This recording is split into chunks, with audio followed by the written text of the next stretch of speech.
നമസ്കാരം, ഞാൻ മൃണാൾ. 70 കൊല്ലം മുമ്പ് ഉണ്ടാക്കിയ ഗൂഗിളിൽ നല്ല റേറ്റിംഗ് ഉള്ള ബ്യൂട്ടിഫുൾ കഫേ.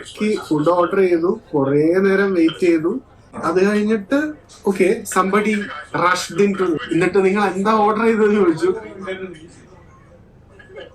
ഒരു എന്താ പറയുന്നത്, ഒരാള് യെസ്, നമ്മൾ ഇന്ന് സംസാരിക്കാൻ പോകുന്ന മൃണാൾ വ്ളോഗ്സ്. അതായത് നമ്മുടെ സിനിമാ ലോകത്തിലെ അശ്വിൻ കോക്കില്ലേ, അതേപോലത്തെ ഫുഡ് വ്ളോഗേഴ്സിൻ്റെ ഇടയ്ക്കത്തെ ഒരു അശ്വിൻ കോക്കാണ് നമ്മുടെ മൃണാൾ വ്ളോഗ്സ്. അതായത് ഹോട്ടൽ ജീവനക്കാരുടെ ഒരു പേടി സ്വപ്നം എന്ന് തന്നെ പറയേണ്ടിയിരിക്കുന്നു. അതായത് മൃണാൾ വ്ളോഗ്സ് പണ്ട് പുള്ളിക്കാരന് ഭയങ്കര ക്രെഡിബിളായിരുന്നു. പുള്ളിക്കാരൻ ഓരോ ചെയ്യുന്ന വ്ളോഗ്സിനും ഭയങ്കര അത്യാവശ്യം നല്ല ക്രെഡിബിലിറ്റി ഉള്ള ഒരാളായിരുന്നു. പക്ഷേ പുള്ളിക്കാരൻ പിന്നെ കുറച്ച് നാൾ കഴിഞ്ഞപ്പോഴത്തേക്കും കുറേ പേർക്ക് മനസ്സിലായി പുള്ളിക്കാരൻ പറയുന്ന കാര്യമല്ല പുള്ളിക്കാരൻ ചെയ്ത് കുറച്ച് ഉടായിപ്പാന്ന് പുള്ളിക്കാരൻ്റെ പ്രവൃത്തികളിലൂടെ നമുക്കത് മനസ്സിലായി തുടങ്ങിയതാണ്. അതിനുശേഷം പുള്ളിക്കാരൻ്റെ വീഡിയോസ് അങ്ങനെ ആരും അധികം ശ്രദ്ധിക്കാണ്ടായി. അതിനുശേഷം പുള്ളിക്കാരൻ റീസെൻ്റ്ലി ഇതേപോലെ ഒരു ഹോട്ടലിൽ വിസിറ്റ് ചെയ്തു. ആ ഹോട്ടലിനെ കുറിച്ച് നല്ലതാണ്. പുള്ളിക്കാരൻ അത്യാവശ്യം വ്ളോഗ് സ്റ്റാർട്ട് ചെയ്യുന്ന സമയത്ത് നല്ല ഹോട്ടലാകുന്ന രീതിയിലാണ് പുള്ളിക്കാരൻ സ്റ്റാർട്ട് ചെയ്ത് വെച്ചത്. പക്ഷേ ആ ഹോട്ടലിലെ ജീവനക്കാരൻ ഈ പുള്ളിക്കാരനെ കണ്ടപ്പോൾ തന്നെ മൃണാളിനെ ചവിട്ടി പുറത്താക്കി. എന്താ കാരണം എന്ന് അറിയണ്ട. എന്നാലും നമുക്ക് വീഡിയോ ഫസ്റ്റ് ഒന്ന് കാണാം, അതിനുശേഷം നമുക്ക് സംസാരിക്കാം. 70 കൊല്ലം മുമ്പ് ഉണ്ടാക്കിയ ഗൂഗിളിൽ നല്ല റേറ്റിംഗ് ഉള്ള ബ്യൂട്ടിഫുൾ കഫേ. ചുറ്റി നടന്ന് കാണാൻ കുറെ സാധനങ്ങളുണ്ട്. പിന്നെ ഭയങ്കര സ്വീറ്റ് ആയിട്ടുള്ള സ്റ്റാഫ്. ഇവിടുന്ന് കുറച്ചു നേരം കഴിഞ്ഞ് ഞങ്ങൾ പുറത്താക്കപ്പെടും. നിങ്ങൾ കണ്ടോളൂ. എമ്മാരി മെനു അല്ലേ, സോളിഡ് വുഡ്. ഈ ഇരിക്കുന്ന രണ്ടുപേരും പോർക്ക് കഴിക്കില്ല. ഇവിടെയാണ് ബീഫ് ഇല്ലേനും ചിക്കൻ ഓർഡർ ചെയ്തിട്ടുണ്ട്. ഇത് ഗ്രേറ്റ് സെറ്റ്, പക്ഷെ ഇങ്ങനൊരു ഗ്രേറ്റ് സെറ്റ് ഞാൻ ഇതിനു പോയിട്ടില്ല. പോർക്കാണ് ആദ്യം വന്നത്. ഇത് എനിക്ക് മാത്രം സ്വന്തം. വല്ലാത്തൊരു സ്പൈസസിന്റെ സ്മെല്ല്. നല്ല ചൂടുണ്ട്. യെസ്, സ്റ്റോൺ ഹിൽസ് എന്ന് പറഞ്ഞ റെസ്റ്റോറൻറ്റിനെ കുറിച്ചാണ് ഇന്ന് നമ്മൾ സംസാരിക്കാൻ പോകുന്നത്. അത് സ്റ്റോൺ ഹിൽസിലാണ് ഈ ഓണർ ഈ മൃണാൾ വ്ളോഗ്സിന് ചവിട്ടി പുറത്താക്കിയത്. അത്യാവശ്യം നല്ല റേറ്റിംഗ് ഉള്ള നല്ല ഹോട്ടലാണ്. എനിക്ക് തോന്നുന്നു ഈ സംഭവം എന്ന് വെച്ച് കഴിഞ്ഞാൽ മൃണാൾ വ്ളോഗ്സിൻ്റെ എനിക്ക് തോന്നുന്നു ഈ പുള്ളിക്കാരൻ വേറൊരു ഹോട്ടൽ എന്തോ തുടങ്ങിയിട്ടുണ്ടായിരുന്നു. അതിനുശേഷം മൃണാൾ വ്ളോഗ്സ് അവിടെ വന്ന് എന്തെങ്കിലും കുറ്റം പറഞ്ഞു കാണാം. അങ്ങനെ പുള്ളിക്കാരൻ പൂട്ടി ഇവിടെ മര്യാദയ്ക്ക് വേറെ എവിടെയെങ്കിലും മര്യാദയ്ക്ക് ഒരു ഹോട്ടൽ ഇട്ടപ്പോഴത്തേക്കും അവിടെ പുള്ളിക്കാരനെ വീണ്ടും വന്ന് കണ്ടപ്പോഴത്തേക്കും ആ ഒരു ഷോക്കായിരിക്കും ചിലപ്പോൾ ഇത് ചെയ്തത്. അല്ലാണ്ട് ഒന്ന് ആലോചിച്ച് നോക്കി. അല്ലാണ്ട് ഒരാൾ ഒരു പ്രൊവോക്കേഷനും ഇല്ലാണ്ട് ഒരാൾ ഫുഡ് കഴിക്കുക, ഒരു വ്ളോഗർ ഫുഡ് കഴിക്കാൻ വന്നതിൻ്റെ ബേസിസിൽ അങ്ങനെ ചവിട്ടി പുറത്താക്കുമോ? ഇല്ല. ശരിക്കും പറഞ്ഞാൽ അയാൾക്ക് നല്ലൊരു പണി കിട്ടിയുണ്ട്. അതായത് പാസ്റ്റിൽ എന്തോ നല്ല പണി കിട്ടിയെന്ന് പുള്ളിക്കാരൻ ഉറപ്പാണ്. പുള്ളിക്കാരൻ്റെ ചിലപ്പോൾ റിവ്യൂ അങ്ങനെ എന്തെങ്കിലും കൊണ്ട് പണി കിട്ടിയെന്ന് നല്ല ഉറപ്പുണ്ടായി കാണും. അതുകൊണ്ടാണ് ഈ പുള്ളിക്കാരൻ നേരിട്ട് കണ്ടപ്പോഴത്തേക്കും ഇത്രയും അഗ്രസീവ് ആകാനുള്ള കാരണം. അല്ലാണ്ട് ചുമ്മാ ഒരാൾ ഫുഡ് വ്ളോഗ് ചെയ്യുന്നതെന്ന് വെച്ച് ഒരിക്കലും ഒരാൾ ഇത്രയും അഗ്രസീവ് ആവേണ്ട കാര്യമില്ലല്ലോ. കഴിച്ച സാധനം ഇതിന്റെ മുമ്പിൽ ഇതുവരെ എല്ലാം ബ്യൂട്ടിഫുൾ ആയിരുന്നു. അപ്പൊ ഒരു 10-40 വയസ്സുള്ള മനുഷ്യൻ കയറി വരുന്നു. വിത്തിൻ 2-3 മിനിറ്റ്സ് ഞങ്ങളെ പിടിച്ച് പുറത്താക്കുന്നു. യെസ്, 10-40 വയസ്സുള്ള ഒരു പുള്ളിക്കാരൻ കയറി വരുന്നു. ആ 10-40 വയസ്സുള്ള പുള്ളിക്കാരനാണെന്ന് തോന്നുന്നു ആ ഹോട്ടലിൻ്റെ ഓണർ. എന്തിനാ പുറത്താക്കുന്നതെന്ന് വെച്ച് കഴിഞ്ഞാൽ പുള്ളിക്കാരൻ്റെ വ്ളോഗിങ് തന്നെ നമുക്കത് പ്രഡിക്റ്റബിൾ ആണ്. അതെന്തുകൊണ്ടാണെന്ന് വെച്ച് കഴിഞ്ഞാൽ പുള്ളിക്കാരൻ്റെ വ്ളോഗിൻ്റെ ഒരു പ്രത്യേകതയുണ്ട്. അത് പുള്ളിക്കാരൻ ഒരു ഭക്ഷണത്തിനെ കുറിച്ച് കുറ്റം പറഞ്ഞു കഴിഞ്ഞാൽ അത് ഇത്രയും കുറേ പേര് ആൾക്കാർ കാണുന്നതാണ്. ഇവർ ഹോട്ടൽ ജീവനം ഒരു ഹോട്ടലാണ് നടത്തുന്നത്. അപ്പോൾ ഇതേ സമയത്ത് ഇതേപോലെ ഫുഡ് കൊള്ളില്ലെന്ന് പറഞ്ഞ് ഇത്രയും പേരെ സർക്കുലേറ്റ് ചെയ്ത് കാണിക്കുമ്പോഴത്തേക്കും സ്വാഭാവികമായിട്ട് അവരുടെ കച്ചവടം കുറയും. ആ കച്ചവടം കുറയും. ഇയാൾ നല്ലതാണോ ചീത്തയാണോ എന്ന് പറയുന്ന അയാൾക്ക് അറിയാൻ പാടില്ല. ചിലപ്പോൾ ഇതേപോലത്തെ ഒരു അനുഭവം വേറൊരു ചിലപ്പോൾ ഇയാളുടെ നിന്ന് തന്നെ ആയിരിക്കും, അല്ലെങ്കിൽ വേറൊരു ഫുഡ് വ്ളോഗറിൽ നിന്ന് ഈ പുള്ളിക്കാരൻ ഒരു അനുഭവം ഉണ്ടായിരിക്കും. ഇതേപോലത്തെ ഒരു വ്ളോഗർ വന്ന് നമ്മുടെ കിച്ചനൊക്കെ എടുത്തതിന് ശേഷം വളരെ ബാഡ് റിവ്യൂ പറഞ്ഞിട്ട് ആ പുള്ളിക്കാരൻ ഒരു മോശം അനുഭവം ഉണ്ടായിട്ട് കാരണം പുള്ളിക്കാരൻ്റെ റെസ്റ്റോറൻറ്റിൽ വല്ല ആഫ്റ്റർ എഫക്ട്സ് ഉണ്ടായി കാണും. അതുകൊണ്ടായിരിക്കും. അതായത് ഒരു വട്ടം ചൂടുവെള്ളത്തിൽ വീണ് പൂച്ച് കഴിഞ്ഞ് വീണ്ടും പച്ചവെള്ളം കണ്ടാൽ പേടിക്കുമെന്ന് പറയത്തില്ലേ, അതേപോലത്തെ ഒരു ആറ്റിറ്റ്യൂഡാണെന്ന് ഉള്ളൂ. എന്തിനാണ് ഞങ്ങളെ പുറത്താക്കിയത് ഞങ്ങൾക്ക് ഒരു പിടിയില്ല. ഇനി അവർ രണ്ടുപേരും പോർക്ക് കഴിക്കാത്തത് കൊണ്ടാണോ അതോ വേറെ വല്ലതും ഞങ്ങൾ ചെയ്തുകൊണ്ടാണോ ഞങ്ങളൊന്നും പറഞ്ഞിട്ടില്ല. പിന്നെ കഴിച്ച പോർക്കിന്റെ കാശ് കൊടുക്കാൻ നോക്കിയപ്പോ അങ്ങേര് പറഞ്ഞു, എന്റെ കാലിൽ കിടക്കുന്ന ഷൂസിന്റെ ഒന്നും വില പോലും നിനക്കില്ലടാ, ഇറങ്ങിപ്പോടാന്ന്. അപ്പോൾ ഉറപ്പിച്ചു ഈ ഫുഡ് വ്ളോഗേഴ്സിൻ്റെ എന്തോ പണി കിട്ടിയിട്ടുണ്ട് പുള്ളിക്കാരൻ. അതായത് ഈ മൃണാളിന് തന്നെ ആവാൻ വഴിയില്ല. അത് വേറെ ഏതെങ്കിലും ഫുഡ് വ്ളോഗേഴ്സ് ഇതേപോലെ ഫുഡ് കയറി കഴിച്ചു, അവർക്ക് ഇഷ്ടപ്പെട്ടില്ല, ഇതേപോലെ ബാഡ് റിവ്യൂ കൊടുത്തു, അതിൻ്റെ ആഫ്റ്റർ എഫക്റ്റ് ആയി പുള്ളിക്കാരൻ്റെ കച്ചവടം മുടങ്ങി. എനിക്കൊന്നും അതാന്ന് തോന്നുന്നു കാരണം. അതൊക്കെ ഷൂസിനൊക്കെ വലിയ വിലയുള്ള കാലമാണ്. പക്ഷെ എന്തിനാ പുറത്താക്കിയേ? അവിടെ എന്താ നടന്നത്, നമ്മൾ മര്യാദക്ക് ഫുഡ് ഓർഡർ ചെയ്തു, കുറെ നേരം വെയിറ്റ് ചെയ്തു. അത് കഴിഞ്ഞിട്ട് okay somebody rushed into. എന്നിട്ട് നിങ്ങൾ എന്താ ഓർഡർ ചെയ്തതെന്ന് ചോദിച്ചു. ഒരു എന്താ പറയുന്നത്, ഒരാള് ഇടിക്കാൻ വരുന്ന പോലെ ഓടി വന്നിട്ട് എന്താ ഓർഡർ ചെയ്തത് ചിക്കൻ കറി ഉണ്ട്, അക്കി റൊട്ടി ഉണ്ട്, പിന്നെ എന്തെങ്കിലും ഉണ്ടോ? പക്ഷെ പോർക്കിന്റെ കാശ് മുമ്പിൽ വാങ്ങിച്ചില്ല, മുമ്പിൽ അഭിമാനിയാ. പൈസ വാങ്ങിയില്ല, നല്ല തെറിയും പറഞ്ഞു. ഞങ്ങളെ ആരെയും മനുഷ്യനറിയില്ല. ആ സ്ത്രീ ഞങ്ങൾ വളരെ നന്നായിട്ട് അവരും പറയുന്നത് വ്യൂ ഇസ് ഫാബുലസ്. അവിടെ ഒരു പഴയ ബസ് ഉണ്ട്, നല്ല റെസ്റ്റോറന്റ്. അങ്ങനെ എന്തോ കാര്യമായിട്ട് പ്രശ്നമുണ്ട്, വേറെ എന്തോ കാര്യമായിട്ട് പ്രശ്നമുണ്ട്. അത് എനിക്ക് തോന്നുന്നു he needs help, serious help. അങ്ങനെ ഒരു കാര്യമുണ്ട്, ഒരു പ്രശ്നമില്ല. അതായത് ഒന്നും ആലോചിച്ചാൽ മതി, അവിടെ വേറെ റെസ്റ്റോറൻറ്റിൽ വന്ന് വേറെ ആരെങ്കിലും ഇറക്കി വിട്ടിട്ടുണ്ടായിരുന്നു.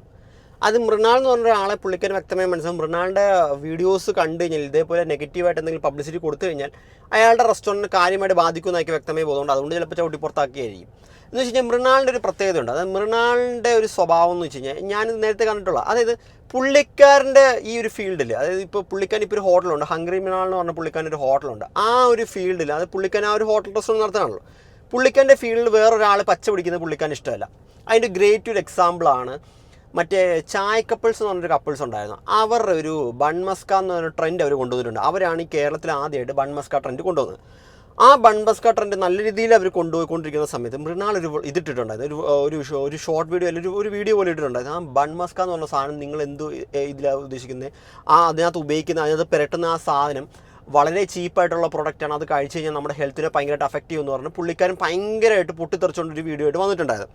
ശരിക്കും അതിനുശേഷം മറ്റേ ഇവർ, അതായത് എന്താ ചായക്കപ്പിളൊരു വീഡിയോ ആയിട്ട് വന്നു, അത് ഞങ്ങൾ അമൂലിൻ്റെ നിന്ന് ഡയറക്റ്റായിട്ട് എടുക്കുന്നതാണെന്നൊക്കെ പറഞ്ഞു ഇത് പറഞ്ഞപ്പോഴത്തേക്കും മൃണാൾ പിന്നെയും പറയുന്നു അത് അമൂലിന് എങ്ങനെയാണ് അത് അത്രയും രൂപയ്ക്ക് അഫോർഡ് ചെയ്യാൻ പറ്റുന്നത്, അത് ശരിക്കും പറഞ്ഞാൽ ഇത്രയും വലിയൊരു പ്രോസസ്സ് കഴിഞ്ഞിട്ടാണ് വരുന്നത്, അത് ശരിക്കും പറഞ്ഞാൽ അങ്ങനെയാണെന്നൊക്കെ പറഞ്ഞ് മൃണാൾ വീണ്ടും അമൂൽ എന്ന് പറഞ്ഞ കമ്പനീനെ തന്നെ കളിയാക്കുന്ന രീതിയിൽ മൃണാൾ ഒരു വീഡിയോ ആയിട്ട് വന്നിട്ടുണ്ടായിരുന്നു പണ്ട്. അപ്പോൾ ഇവർ വീണ്ടും ചോദിച്ചു, ഇതിൽ കൂടുതൽ ഒരു ബ്രാൻഡഡ് കമ്പനിയാണ് അമൂൽ, ഇവർ എടുക്കുന്നത് ഡയറക്റ്റ് അമൂലിൻ്റെ ഔട്ട്ലെറ്റിൽ നിന്നാണ് എടുക്കുന്നത്. അമൂൽ എന്ന് പറഞ്ഞാൽ അമൂൽ മിൽമ എന്നൊക്കെ പറഞ്ഞത് ഭയങ്കര ബ്രാൻഡഡ് ആയിട്ടുള്ള കമ്പനി. നമ്മളിപ്പോഴും പാല് മേടിക്കുന്ന മിൽമയുടെ പാലിന് ബട്ടറൊക്കെ യൂസ് ചെയ്യുന്ന അമൂലിൻ്റെയാണ് എല്ലാവരും യൂസ് ചെയ്യുന്നത് ഇതിന്. അപ്പോൾ അതിൽ കൂടുതൽ പ്യൂറായിട്ട് വേണമെങ്കിൽ പിന്നെ പശുവിൻ്റെ അവിടെ പോയി കറക്കേണ്ടി വരും. ഇതിനെ അവന്മാരും പറഞ്ഞത്, അതായത് ചായ കപ്പിൾസ് ഇതിനെയാണ് പറഞ്ഞത്, അതായത് ഇതിൽ കൂടുതൽ പ്യൂറായിട്ട് വേണമെങ്കിൽ ഡയറക്റ്റ് പശുവിൻ്റെ ഇത് വെച്ചിട്ട് കറന്ന് ഉണ്ടാക്കേണ്ടി വരും. അത് മൃണാളിൻ്റെ ഫീൽഡിൽ മൃണാളാണ് ബെസ്റ്റ് എന്ന് പറയുന്ന ഒരു കോൺസെപ്റ്റാണ് മൃണാളിന് എപ്പോഴും ഇതുള്ളത്. അത് മൃണാളിൻ്റെ ഫീൽഡിൽ വേറെ ആരെങ്കിലും വരുന്നതോ അല്ലെങ്കിൽ വളരുന്നതോ മൃണാളിന് പേഴ്സണലി ഇഷ്ടമല്ല. ആ ഒരു പേഴ്സണൽ ഒരു ക്യാരക്ടറാണ് പുള്ളിക്കാനുള്ളത്. പുള്ളിക്കാരൻ്റെ ഹോട്ടൽ തന്നെ എടുത്തു കഴിഞ്ഞാൽ നോക്കും, പുള്ളിക്കാരൻ എല്ലാം ബെസ്റ്റ് എന്ന് പറയും. പക്ഷേ പുള്ളിക്കാരൻ്റെ ഒരു ഹോട്ടലിൻ്റെ ഒരു കോൺസെപ്റ്റിനെ നിങ്ങൾ നോക്കുക, ലോകത്താരെങ്കിലും അതായത് എന്താ ഒരു ചമന്തിക്ക് ഒരു ഇതിന് പൈസ മേടിക്കുന്നത് കണ്ടിട്ടുണ്ടോ? അല്ലെങ്കിൽ ഇടുന്ന പഞ്ചസാരയ്ക്ക് അല്ലെങ്കിൽ ഇടുന്ന സ്ട്രോയ്ക്ക് എല്ലാം എക്സ്ട്രാ. അത് അത്രയും പൈസയ്ക്ക് ഭയങ്കരമായിട്ട് ആർത്തി ഉള്ളവർ അങ്ങനെ ഒരു ഫെസിലിറ്റീസ് പ്രൊവൈഡ് ചെയ്ത് കഴിഞ്ഞാൽ അത് ഭയങ്കരമായിട്ട് അങ്ങനെയുള്ളവരാണ് നോർമലി ലാഭത്തിന് വേണ്ടിയിട്ട് പല ടൈപ്പായിട്ടുള്ള ചീപ്പ് പ്രോഡക്ട്സ് മേടിക്കുന്നത്. മൃണാളിൻ്റെ കോൺസെപ്റ്റ് എന്ന് വെച്ചാൽ പ്യൂർലി ബിസിനസ് മൈൻഡഡ് ആയിട്ടുള്ള ആളാണ് മൃണാൾ. അത് പുള്ളിക്കാൻ എവിടെയൊക്കെ കാശ് സേവ് ചെയ്യാൻ പറ്റും അവിടെയൊക്കെ പുള്ളിക്കാൻ സേവ് ചെയ്യാൻ നോക്കുക. അതായത് ഇപ്പോൾ ബിരിയാണിയിൽ സാലഡും, സാധാരണ എല്ലാ ബിരിയാണി കടയിലും നമുക്കറിയാം ഒരു ബിരിയാണി മേടിച്ച് കഴിഞ്ഞാൽ സാലഡും അച്ചാറും നമുക്ക് ഫ്രീ ആയിട്ട് കിട്ടും. മൃണാളിൻ്റെ കടയിൽ പോയി കഴിഞ്ഞാൽ സാലഡും അച്ചാറും നമ്മൾ സെപ്പറേറ്റ് മേടിക്കണം. ആ ഒരു ഏകദേശം 145 റുപ്പീസ് അടുപ്പിച്ചെങ്ങാണ്ടുണ്ട്. പിന്നെ നമ്മൾ സാലഡിൽ നമ്മളിപ്പോൾ ഒരു ഊണ് മേടിച്ചാലും അതിൻ്റെ അകത്ത് നമുക്ക് കറി എക്സ്ട്രാ നമ്മൾ മേടിക്കും. സാധാരണ നമ്മളൊരു മീൽസ് മേടിച്ച് കഴിഞ്ഞാൽ അതിൻ്റെ അകത്ത് തന്നെ അത്യാവശ്യം കറികളുണ്ടാവും. പിന്നെ പച്ചച്ചോറ് വാരി തിന്നാൻ പറ്റത്തില്ല. അപ്പോൾ വേണ്ട കറികൾ, മൃണാളിൻ്റെ കോൺസെപ്റ്റ് വേണ്ട കറികൾ മാത്രം അങ്ങോട്ടും ഇങ്ങോട്ടും ഇട്ടാൽ മതി. പിന്നെ മൃണാളിൻ്റെ വേറൊരു കോൺസെപ്റ്റാണ് പാർക്കിംഗ്. സാധാരണക്കാർക്ക് വേണ്ടി ഉണ്ടാക്കിയ റെസ്റ്റോറൻറ്റാന്ന് പറഞ്ഞ് വലിയൊരു പാർക്കിംഗ് ഉണ്ട്. ആ പാർക്കിംഗ് പുള്ളിക്കാരൻ ഫുൾ മൂടിയിട്ട് അവിടെ ബൈക്കുകാരെ മാത്രമല്ല കാറിന് പാർക്കിംഗ്. അത് എന്തോ ഉദ്ദേശിക്കുന്നത് മനസ്സിലാവുന്നില്ല. പുള്ളിക്കാരൻ്റെ ഇതെന്ന് വെച്ച് കഴിഞ്ഞാൽ ഇവിടെ സാധാരണക്കാർ മാത്രം കയറിയാൽ മതി, കാറുള്ളവർ കയറേണ്ട. സാധാരണക്കാരെന്ന് വെച്ച് കഴിഞ്ഞാൽ സാധാരണക്കാർക്ക് ഇപ്പോൾ ബൈക്കിലാണ് യാത്ര ചെയ്യുന്നത്. ആ ഒരു കോൺസെപ്റ്റാണ് പുള്ളിക്കാരൻ അവിടെ ഇട്ട് കൊടുക്കുന്നത്. അത് എന്ത് ലോജിക്കാണെന്ന് എനിക്ക് മനസ്സിലാവുന്നില്ല. അതായത് ഒരു കാർ പാർക്ക് പുള്ളിക്കാരൻ വലിയൊരു കാർ പാർക്കിംഗ് ഉണ്ട്. ആ കാർ പാർക്കിംഗ് പുള്ളിക്കാരൻ മൂടിയിട്ടിട്ട് അവിടെ ബൈക്സ് മാത്രമല്ല, അവിടെ ബൈക്ക് സാധാരണക്കാർക്ക് വേണ്ടിയിട്ട് മാത്രം ഉണ്ടാക്കിയ റെസ്റ്റോറൻറ്റ്. നിങ്ങൾ കാറിൽ വരികയാണെങ്കിൽ നിങ്ങൾ കാർ അപ്പുറത്ത് മറ്റേ മെയിൻ റോഡിൽ ഇട്ടിട്ട് നടന്നു വരിക. ആ ടൈപ്പ് സർവീസാണ് പുള്ളി പ്രൊവൈഡ് ചെയ്യുന്നത്. അത് എന്ത് ലോജിക്കാന്ന് മനസ്സിലാവില്ല. കാർ പാർക്ക് ചെയ്യാൻ സ്ഥലമുണ്ട്, പക്ഷെ എന്നാലും കാർ കയറ്റത്തില്ല. ആ ഒരു ലോജിക്ക് എനിക്ക് മനസ്സിലാവും. പുള്ളിക്കാരൻ പറഞ്ഞു സാധാരണക്കാർക്ക് എന്തിനാ കാറ്.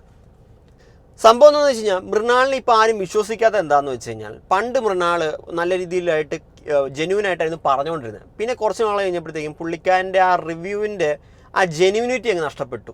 അതാണ് സംഭവിച്ചു പോയത്. ഇപ്പോൾ ഫോർ എക്സാമ്പിൾ പുള്ളിക്കാരൻ നോക്കിക്കഴിഞ്ഞാൽ നിങ്ങളൊരു 50 രൂപയ്ക്ക് ഒരു പുള്ളിക്കാരൻ തന്നെ പറഞ്ഞ കാര്യങ്ങളാട്ടോ, 50 രൂപയ്ക്ക് ഒരു ഷവർമ കിട്ടും. എവിടെ കിട്ടും ഈ ഷവർമ എന്ന് പറഞ്ഞാൽ ഭയങ്കര ടേസ്റ്റി ആയിട്ട് പുള്ളിക്കാരൻ ഒരു ഷവർമ തിന്നുന്ന ഒരു വീഡിയോസ് ഇട്ടിട്ടുണ്ടായിരുന്നു. അതിനുശേഷം പുള്ളിക്കാരൻ വേറൊരു പ്രസ് വന്നിട്ട് പറയും ഒരു ഷവർമ റോളിന് ഏകദേശം 100-110 രൂപ എങ്ങാണ്ട് ഉള്ളൂ. അപ്പോൾ ഈ 100-110 രൂപയ്ക്ക് എങ്ങനെയാണ് ഇത്രയും ക്വാളിറ്റി ആയിട്ട് നമുക്ക് എങ്ങനെ ഷവർമ പ്രൊവൈഡ് ചെയ്യാൻ പറ്റുമെന്ന് പറഞ്ഞാൽ പുള്ളിക്കാരൻ വേറെ ന്യൂസ് ചാനലിൽ പോയിട്ട് ഇത് പറയും. അപ്പോൾ പുള്ളിക്കാരൻ തന്നെ ഓരോ നോർമൽ സാധാരണ തട്ടുകടയിൽ പോയിട്ട് നല്ല ഫുഡ് കഴിച്ചിട്ട് നല്ല അടിപൊളിയാന്ന് പറയും. പിന്നെ വേറെ ന്യൂസ് ചാനലിൽ പോയിട്ട് പുള്ളിക്കാരൻ പറയും അതെങ്ങനെ ഹെൽത്തി ആവും, അത് ഭയങ്കര അൺഹെൽത്തി ആണെന്ന് പറയുന്നത്. ആ സെയിം കോൺസെപ്റ്റ് തന്നെയാണ് ഈ ചായക്കപ്പലിൻ്റെ എതിരെയും കൊടുത്തത്. ചായക്കപ്പലിൻ്റെ ഈ കോൺസെപ്റ്റ് അവർ നല്ല രീതിയിൽ നല്ല രീതിയിൽ അമൂലിൻ്റെ സാധനങ്ങളെല്ലാം യൂസ് ചെയ്ത് പോകുന്ന സമയത്ത് അവർക്ക് ഒരു ചെറിയൊരു കൊട്ട് കൊടുത്തു. അത് സ്ഥിരമുള്ള സ്വഭാവം, അത് ഇച്ചിരി ഒരു കുശുമ്പ് മൈൻഡുള്ളതാണ്. അത് ഈ പുള്ളിക്കാരൻ്റെ ഒരു കോൺസെപ്റ്റ് വെച്ചിട്ട് പുള്ളിക്കാരൻ ഇപ്പോൾ ഹോട്ടലിൽ കയറുന്ന സമയത്ത് പുള്ളിക്കാരൻ ഈച്ച വരുന്ന പ്രശ്നമൊക്കെ പറയും, ഭയങ്കര ആ ഒരു ഹൈജീൻ്റെ കാര്യങ്ങളൊക്കെ പുള്ളിക്കാരൻ വേറെ ഹോട്ടൽസിലൊക്കെ പോകുമ്പോൾ എടുത്തു പറയും. പുള്ളിക്കാരൻ്റെ ഹോട്ടലിൽ ഈച്ച വന്നു കഴിഞ്ഞാൽ പുള്ളിക്കാരൻ പറയാം ഞങ്ങളുടെ ഫുഡ് ഫ്രഷ് ആയിട്ടാണ് ഈച്ച വരുന്നതെന്ന് പറയും. അപ്പോൾ ബാക്കിയുള്ളവരുടെ കേസിൽ ഹൈജീൻ്റെ ഇഷ്യൂ പുള്ളിക്കാരൻ്റെ ഹോട്ടലിൻ്റെ കേസിൽ വരുമ്പോഴത്തേക്കും അത് ഭയങ്കര ഫ്രഷ്നെസ് ഫുഡ് ഫ്രഷ് ആയതുകൊണ്ടാണ് ഈച്ച വരുന്നത്. ആ ഒരു കോൺസെപ്റ്റിലാണ് പുള്ളിക്കാരൻ ഓരോരോ കാര്യങ്ങളും ഇത് ചെയ്യുന്നത്. അതുകൊണ്ട് പുള്ളിക്കാരൻ കുറേ കാര്യങ്ങളിൽ എയറിലാവുകയും പുള്ളിക്കാരൻ്റെ ആ ജെന്യൂനിറ്റി നഷ്ടപ്പെടുകയും ചെയ്തു. ഇപ്പോൾ ഈ സ്റ്റോൺ ഹിൽസ് എന്ന് പറഞ്ഞ ഈ റെസ്റ്റോറൻറ്റിൽ സംഭവിച്ചു അത് തന്നെയാണ്. അതായത് സംഭവം എന്ന് വെച്ച് കഴിഞ്ഞാൽ ഈ പുള്ളിക്കാരൻ ചിലപ്പോൾ പുള്ളിക്കാരൻ്റെ വേറെ ഏതെങ്കിലും റെസ്റ്റോറൻറ്റ്, ഈ റെസ്റ്റോറൻറ്റ് അല്ല, പുള്ളിക്കാരൻ്റെ വേറെ ഏതെങ്കിലും റെസ്റ്റോറൻറ്റ് ഇതേപോലെ പുള്ളിക്കാരൻ വീഡിയോ എടുത്ത് ചെയ്ത് ആ റെസ്റ്റോറൻറ്റ് പൂട്ടിച്ചിട്ട് കാണും. അതിൻ്റെ ദേഷ്യത്തിൽ മൃണാളിനെ കണ്ടപ്പോൾ നിങ്ങൾ എന്താ ഓർഡർ ചെയ്തത്, അല്ലാത്തൊന്നും ഒന്ന് ആലോചിക്കുക. അല്ലാതെ ഒരു ഫുഡ് ബ്ലോഗർ മൃണാളിനെ അറിയാത്ത ഒരാൾ അവിടെ നിന്ന് ഫുഡ് കഴിക്കുന്നു, അല്ലെങ്കിൽ ഒരു കസ്റ്റമർ ഒന്ന് ഫുഡ് കഴിക്കുന്നു, പിടിച്ച് പുറത്താക്കേണ്ട ആവശ്യമുണ്ടോ? ബില്ല് പോലും അടിപ്പിച്ചില്ല, നിനക്കൊക്കെ എൻ്റെ ഷൂവിൻ്റെ വില പോലും എന്ന് പറഞ്ഞാൽ അങ്ങനെ പുറത്താക്കേണ്ട ആവശ്യമുണ്ടോ? അത് കോമൺ സെൻസ് യൂസ് ചെയ്താൽ മതി. അതായത് പണ്ടപ്പരോ ചെയ്തു വെച്ച ചെയ്യത്തിന് ഇപ്പോൾ കിട്ടിയെന്ന് ആ ഒരു ഇത് മാത്രം ആലോചിച്ചാൽ മതി. എന്തെങ്കിലും കണ്ടിട്ട് നിങ്ങളുടെ അഭിപ്രായം എന്തെങ്കിലും കമൻറ്റ് ചെയ്യുക.